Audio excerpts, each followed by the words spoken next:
Hello, my name is Sally, if you don't know me already, and I run a mental health clinic in Noosa called Reminded Mind Health Clinic.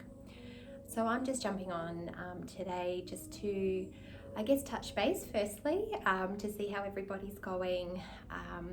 These are really crazy times that nobody in our generation, certainly that's still alive at the moment, has seen anything like this. So with things that are new, there's uncertainty, and the biggest fear that exists is the fear of uncertainty.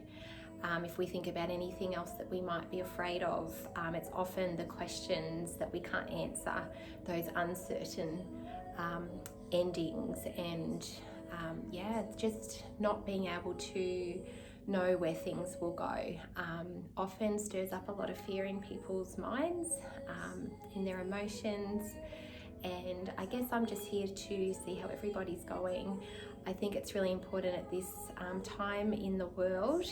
This will go down in history, obviously, and I think it's really important that we all keep checking in on each other. You know, as a lot of us are now self-isolating, there's a lot of loneliness that can often come with that. If people are extroverts and they get their energy from other people and from, seeing other people and touching other people and all of those things, this period of time might prove quite challenging for people that fit into that category, that catch up regularly with friends and other people. Our world is certainly looking very different and is going to probably keep looking very different for quite a long time. So I guess as a mental health professional, as a woman, as a mother, as a wife, all the other roles that I play, as most of you will play a lot of roles, some of those look very different in this season, and we're not even sure how long this season's going to last for. But I guess, short of a miracle, it could be quite a few months that life could look like this before we start to emerge into whatever life then looks like. But I also want to sort of speak into that idea that although there is quite a lot of uncertainty and even some fear and all of those different emotions and thoughts and even fears that are rising, they're okay. They're totally normal. Everybody's feeling really unsettled at the moment, and that's okay. That's a very okay response to have. I hope nobody's sort of feeling like they're, even overreacting, because part of this, there's a grief process going on now. We're grieving what we used to know. We're grieving, the things that we've already maybe lost, people that have lost their jobs or lost what their daily lives look like, people that are losing loved ones, or the fear of losing loved ones or becoming unwell, or people that are more at risk, having to take different precautions and take their own maybe mortality really seriously, and those of our loved ones around us, of course. So all of those emotions, they're okay. Whatever's rising for you, that's okay. So I guess I just want to start really basic and really simple, because I take for granted a lot of what I know, a lot of what I say all day to people, and have been for a really long time, a number of years I've been doing this job. And a lot of things that I take for granted as coping strategies, as ways of processing different thoughts and emotions, people actually don't necessarily know those different alternatives. And we usually always do the thing that we know because we know it. Most people genuinely try to do the thing that they know to do, the right thing, the best thing, the better thing. And once we know better, we do better.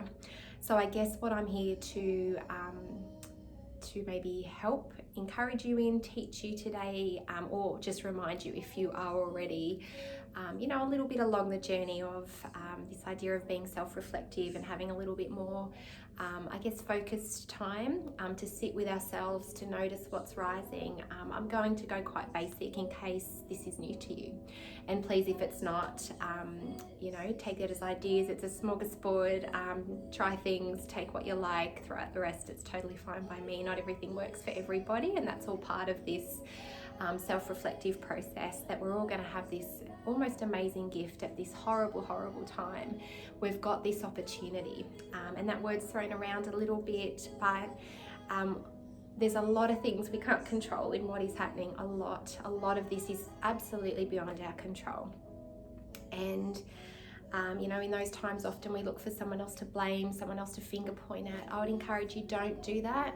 That's a natural human response, but we can be better than that, than throwing blame and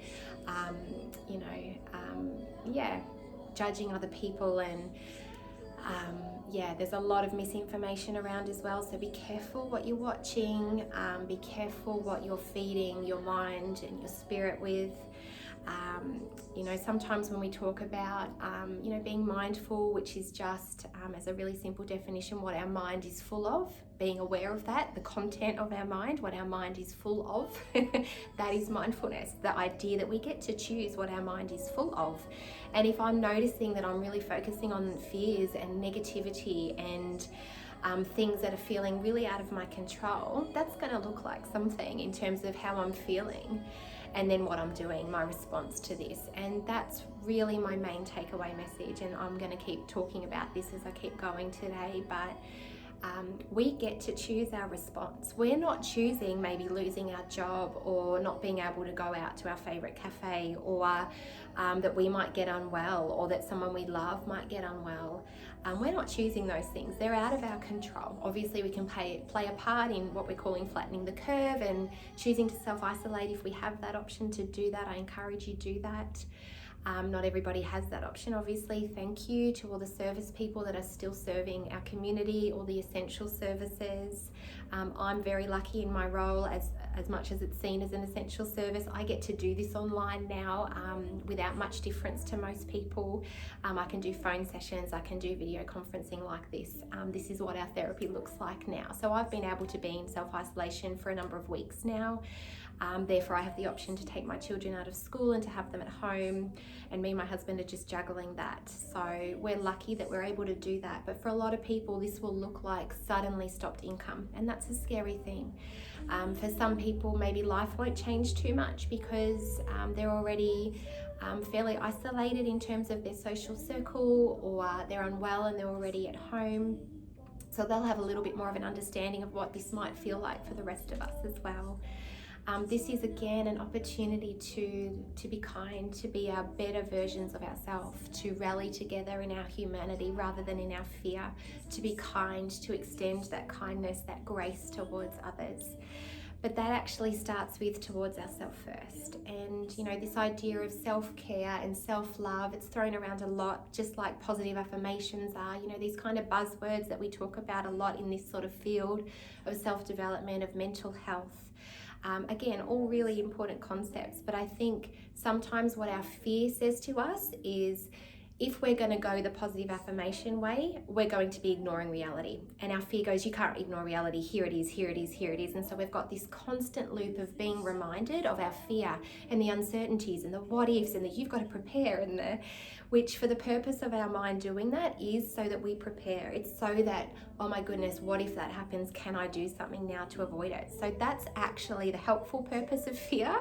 Of course, it goes to the other extreme where it's completely unhelpful and we're completely locked in this loop of fear and what if, and I can't do anything and I feel out of control. And we are a lot out of control in this situation. But let me tell you one thing, this virus, other people's responses, other people's reactions, the government's implementation or lack of different precautionary measures, different restrictions, things like that.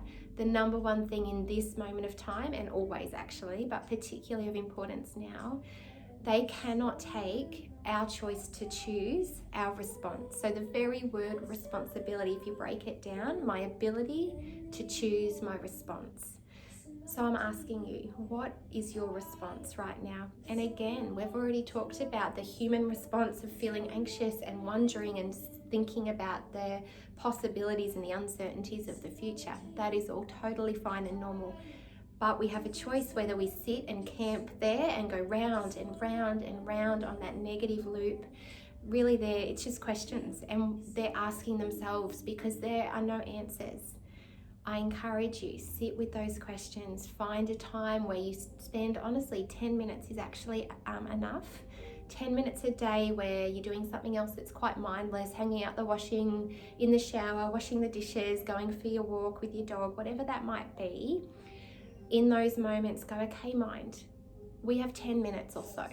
What do you want to show me? And just let thoughts rise, let fears rise, let uncertainty rise, and then acknowledge it. Yep, I'm afraid of that. That's okay. I don't have an answer for that. That's okay. Yep, that's another thing that is out of my control, and that's okay. This is how I feel about it. I'm scared, or I'm anxious, I'm nervous, I'm angry even, I'm in grief, I'm sad, I'm whatever it might be. Let it rise. And then you have a choice. What am I going to do with that? So if I see a fear, that I'm fearful for the future for my kids maybe, what am I choosing to do with that? What am I going to do with it? So do I prepare? Do I put anything into place within the realm of control and choice that I have to prepare that my kids are going to have some kind of a future? Even though I can't answer exactly what it is, I don't know.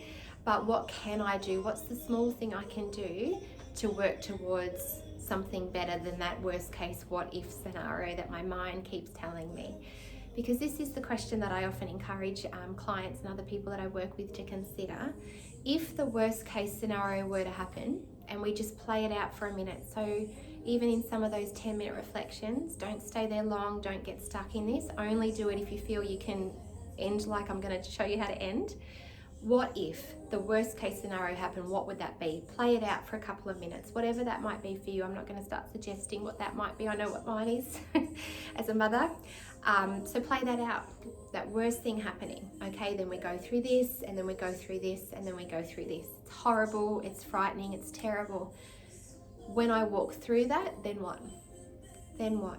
Eventually, I will be okay. Eventually, the people that I love will be okay. Eventually, we will get through this. And how I get through this is one step at a time. What I'm like on the other side has a lot to do with what choices I make now in terms of choosing my response. How are you going to choose to respond to this? You can sit in fear. We will. We're human. We will sit in it a little bit. You can choose whether you live there for the next few months, or whether you find something else, find the hope, find the, certainty that regardless of where this goes, regardless of how bad this gets, you will be okay. Your loved ones will be okay. Find a way to resolve some of those questions. The questions rise because our mind is saying, I'm asking, please answer it. And sometimes we don't have a crystal ball, ever, most of us. We can't answer where it's going to go with any level of certainty, but guess what we can do? Whatever happens, I will get through it and we will be okay. Because that is true in any scenario I think of. And I have thought of so many and walked so many clients through their worst case scenarios. And every single time, will you get through it? Yes, I will. Do you want to have to go through it? No. But if I have to, if I'm suddenly there, and through no fault of our own, if we're suddenly at the worst case scenario because a series of events happen, we will walk through it. We will walk through it together. We will get through it. We will get out to the other side, and we will be able to say one day again, I am okay. And not just, oh, I'm okay, not that kind of okay, but I'm okay, as in I have peace. I've walked through it. I feel like I'm through something. There's peace on the other side of this. And regardless of the horrors and the grief and maybe the trauma that people walk through, that we may walk through as part of this journey, we will get through it and we will be okay. We all have that option. And for some, it'll take longer. It'll take more work. The work shouldn't be hard, but it does take work. You know, this journey of life, it's work. But it doesn't have to be hard. Often our response is what makes it harder. You know, and again, when we know better, we do better. Part of this process is doing better. It's knowing different strategies that are more helpful than what our mind just does. You know, those things that our mind just does, sometimes they're not the most helpful. It's about alternatives. It's about learning. Okay, that's not working, or up till this point it is, and now it's unhelpful. Where's that line? And what's my alternative? If I'm not going to dive into that pit of anxiety and fear, what do I need to say? Maybe a one-liner reminder of, regardless, I will be okay. Or I will get through this. I don't want to have to, but if I do, I will, and I will be okay. You know, I'm brave. I've done hard things before. We're in this together. I'm not alone. Lots of people's journeys are similar. We will get through this and we will be stronger for it. And it's not about being thankful. You know, some people try and turn traumatic things into, well, I'm glad it happened. That's not the point. We're never glad. We're not thanking the virus for coming. Even if good things come from this, there's such a lot of horror and such a lot of not great things that are happening and that will happen as a result of this. We're not ever grateful for it, right?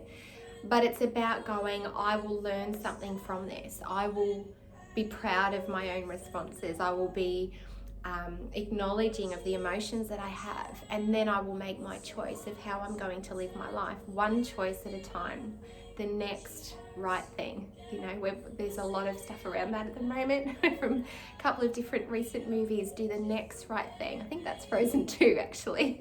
Love that line. But it's so true, isn't it? It's just that reminder of just do the next right thing. We're human. If we fall on our face, it's okay. Get back up, start again. You know, there is no version where we make a terrible mistake and there's no coming back from. There isn't. There's always hope. There's always something else. There's always a different ending. We can keep going. We can keep walking through. As someone once said, if this isn't a happy ending, it's not the ending. We can keep going. So I encourage you, as these fears rise, as these questions come to mind, look for them, sit with them, don't fear them. Don't fear the emotion. It's okay. Sit with it for a few minutes and then get up, keep going, and then come back to it later. Tomorrow, another day, okay? That emotion, that fear, that question that was sitting there, am I any closer to answering it? Because we get to find our own answers. When there isn't actually an answer to go and find, we get to fill it in with whatever silences the question for now. And look, yep, questions are clever. They ask themselves again in a different way when my answer previously doesn't fit. But I'm clever. I'm going to come up with another version of that answer, and it will then silence the question again. The other concept I think is probably worthwhile considering right now is this idea that sometimes we feel like we've got a really overactive mind. There's a million different thoughts and questions and fears and worries. How am I ever going to get through them all? Start to categorize things. So if you can imagine whatever metaphor you like, but say 3 or 4 big boxes with a label on each box. Start to think what those categories would be and look through your thoughts, and you'll start to notice themes and patterns. You'll start to notice the same question being asked again and again and again. And once you start to pay attention, which is again the purpose of mindfulness, it's about sitting with our mind and starting to notice what the content is. When we start to be able to put these things into categories and themes, all of a sudden, oh, that's the same thing. Oh, that's the same thing, just said in a different way. Clever, but I can see what you're doing. It's the same. And all of a sudden, we've got every single thought and emotion in 3 or 4 boxes. That's it. There's never any more than 3 or 4 themes. If there is, you can probably combine some of those boxes and relabel it as something else. But I encourage you to start thinking of it like that. Journaling is really good. Why counselling works is because speaking things out loud is really good, because we hear them in a different way. When we're just stuck in our head and it's intangible and it goes round and round, we tend to not be able to process in a different way because it's all in thought, it's all metaphors, it's all invisible things. Making it something visible is really good because we're quite visible people. You know, we like things we can feel and touch and see. So that idea of writing things down so we can go back over it later is really helpful sometimes. Talking about it, again, you know, not to offload onto people to add to their worry, but have a few people in your life maybe that you can just sit and process some of those thoughts and feelings.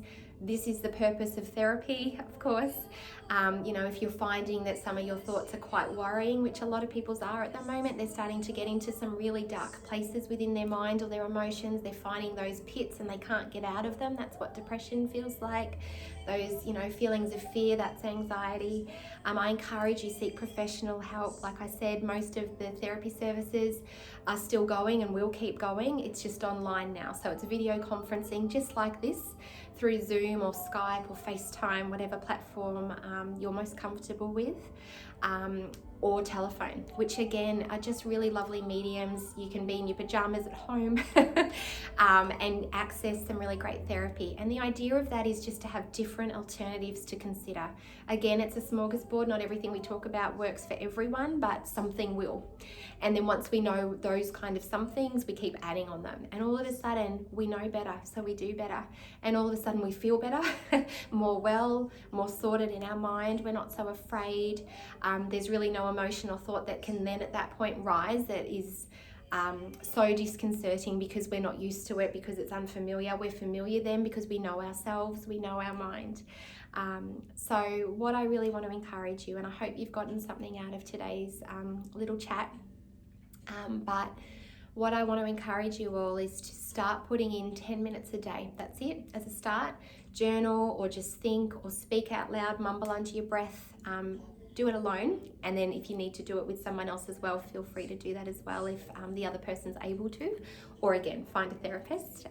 We're more than happy to help in that as well. And often it's just learning those different ways of sitting with your mind. It's quite a skill to learn. We're not taught this in school. Generally people aren't good at this until we learn how to be. It's a practice, it's a mindfulness practice. We practice, we get better at it.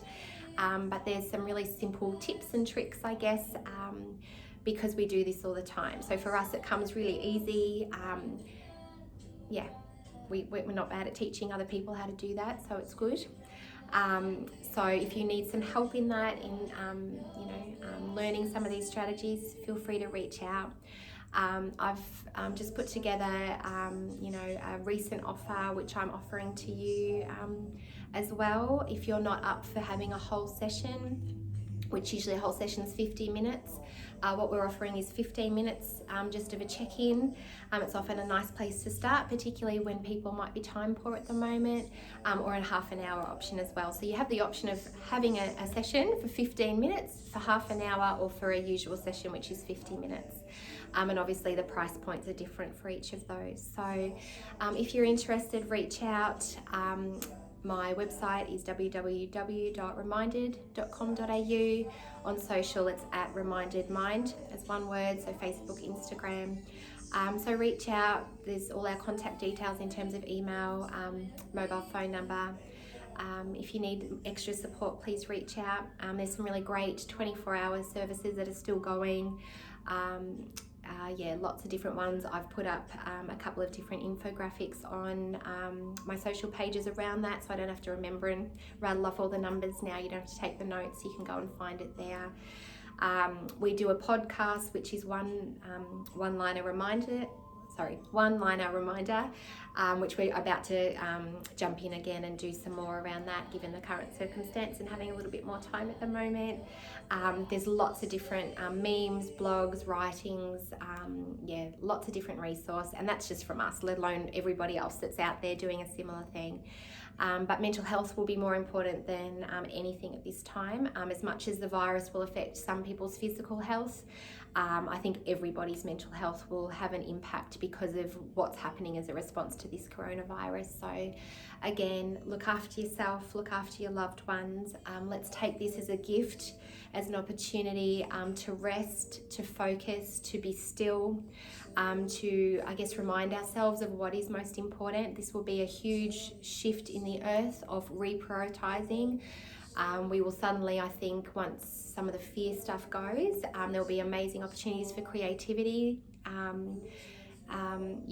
for just getting back to really important things like relationships with those that we live with keeping connections online. It's so great. We've got social media. You can keep in contact with loved ones that are interstate or overseas or up the street now that we can't go and visit. So make sure you keep doing that. We're going to have to be creative in ways that we stay connected with people that we love. There's lots of really great Facebook community groups, things that are popping up at the moment, lots of online exercise options. They're really important too. My heart is breaking, absolutely breaking for the world right now.